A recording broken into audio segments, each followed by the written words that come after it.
We Day is the most incredible event and it happens every year here in Vancouver. Free the Children put it on, and they put it on as a way to inspire and remind kids that they have it in their power as individuals to make a difference in the world. And, it's not just kids that need to be reminded of that. It's all of us that need to be reminded of that, I think. But, it's kids who really can make that difference, I think, who are willing to step up and make the difference.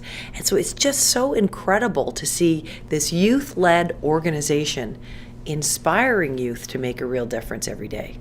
One of the things that I was trying to get across to the young people there today was that there are examples out there, large and small, where you can make a difference. So, you look at someone like Terry Fox. He made a huge difference. He took on a huge task that most of us would never, ever have even thought about taking on.